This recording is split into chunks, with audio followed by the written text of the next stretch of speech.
In the aftermath of the riot on Capitol Hill on Tuesday, the Democrats, perhaps predictably, have made demands for Donald Trump's summary removal from office. They seek to do this by one of two routes.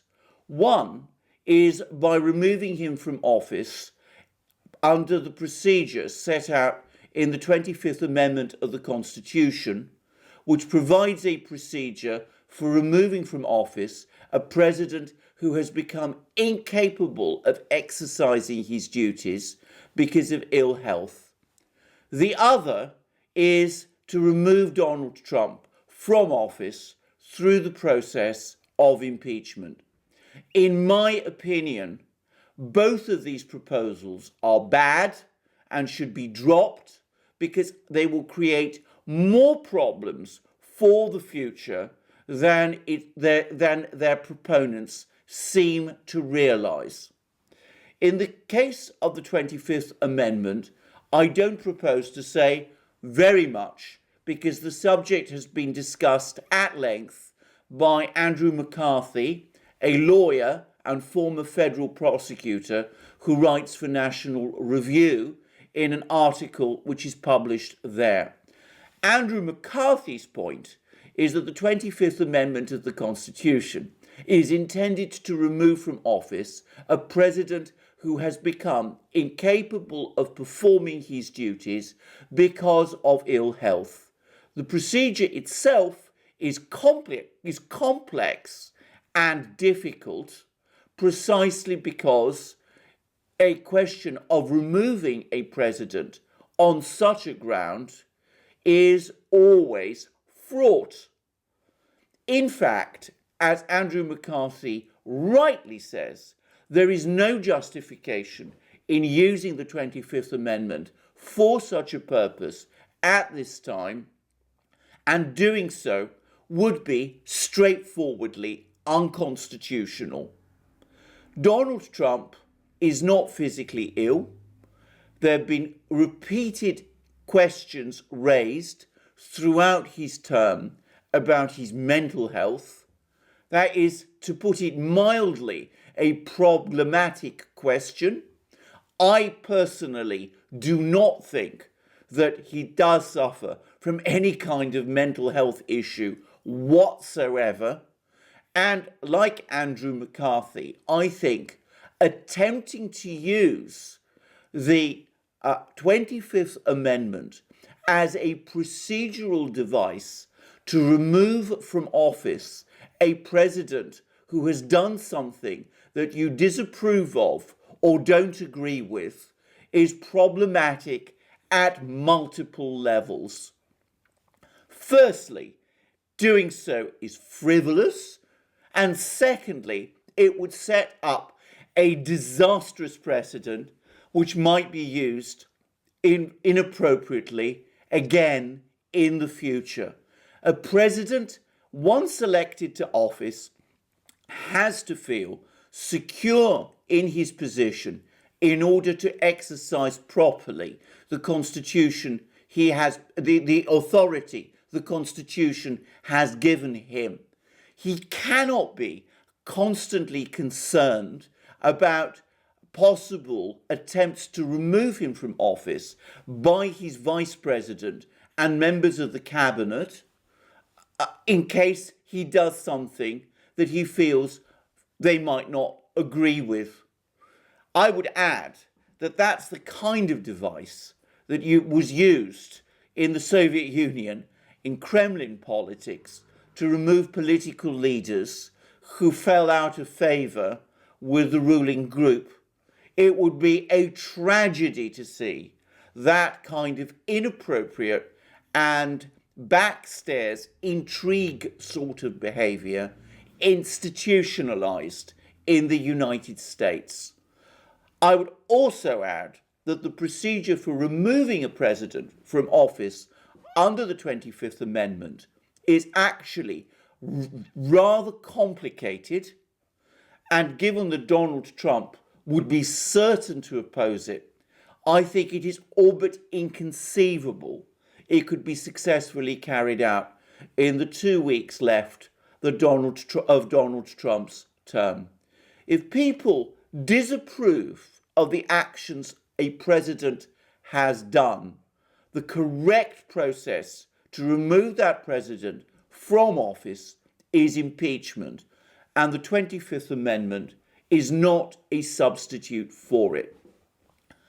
As for the second option, or supposed option, of removing Donald Trump from office through the process of impeachment, in my opinion, that faces insuperable problems also.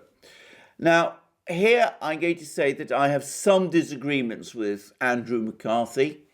He believes that Donald Trump did behave over the course of Thursday's riot in a manner that is impeachable. I personally think that is highly doubtful, to put it mildly.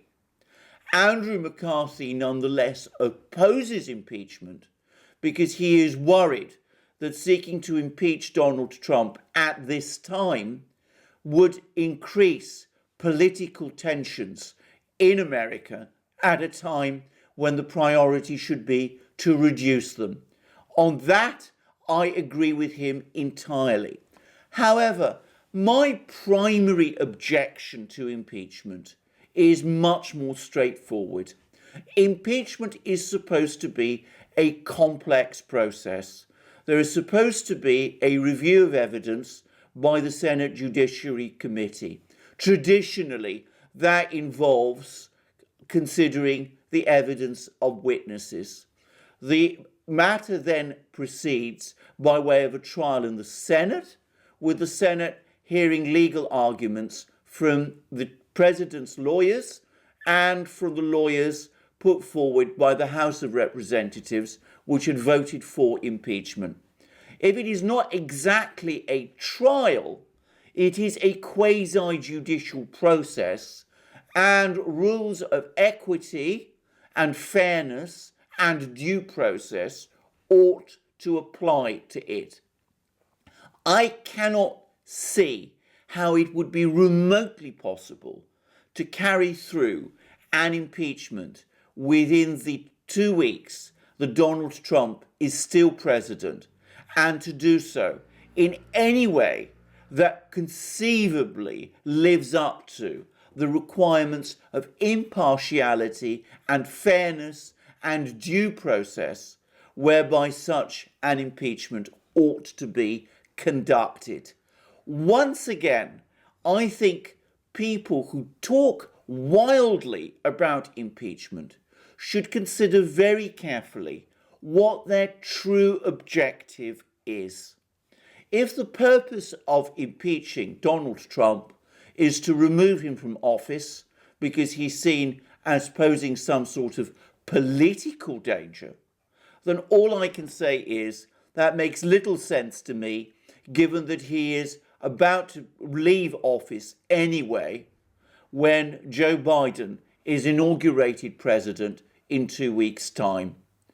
If, on the other hand, the concern is to prevent Donald Trump standing for election again in 2024, then I have to say I have very serious concerns. It seems to me that impeachment is there to challenge the actions of a serving president and to remove him from office. It is not to preempt the vote of the American people in some future election by disqualifying from office a political leader who some people in the United States dislike.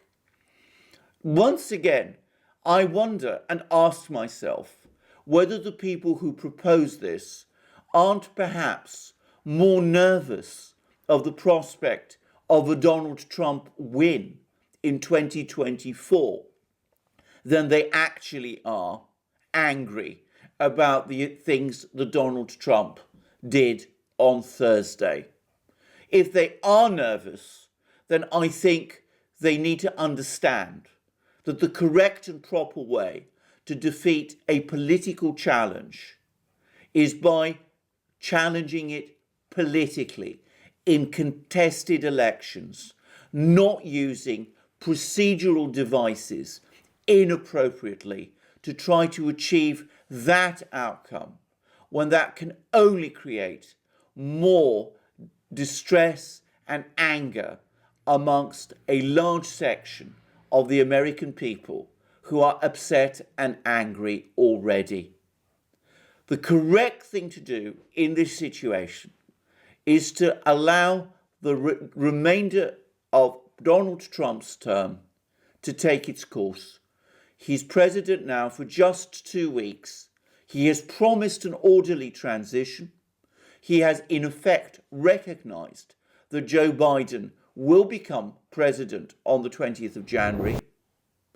I think that that is the correct way forward, and we should draw a line under this whole matter. Thank you very much.